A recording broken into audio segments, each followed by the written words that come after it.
এক বর্ষণমুখর সন্ধ্যা। আমি আমার স্টুডিওতে একা বসে নতুন কিছু আঁকার কথা ভাবছিলাম। হঠাৎ জানলার বাইরে এক অদ্ভুত লাল রঙের আভা দেখতে পেলাম। কৌতূহল নিয়ে বাগানে গিয়ে দেখি এক পুরনো শুকনো গাছের ঢালে তিনটি অদ্ভুত সুন্দর চেরি ঝুলে আছে, ঠিক যেমনটি আপনি দেখছেন, হৃদয়াকৃতি, লাল টকটকে এবং মায়াবী হাসিতে ভরা। আমি মুগ্ধ হয়ে চেরি তিনটি তুলে নিয়ে এলাম আমার খাতায় আঁকবো বলে।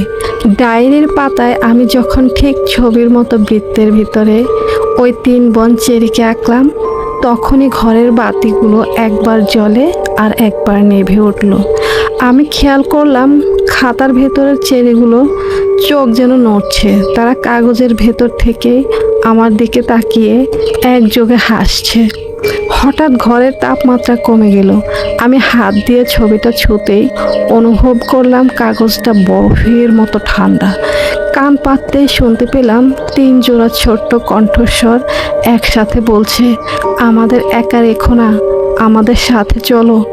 আমি ভয় পেয়ে খাতাটা বন্ধ করে দিতে চাইলাম, কিন্তু দেখলাম আমার হাতটি যেন ছবির সাথে আটকে গেছে।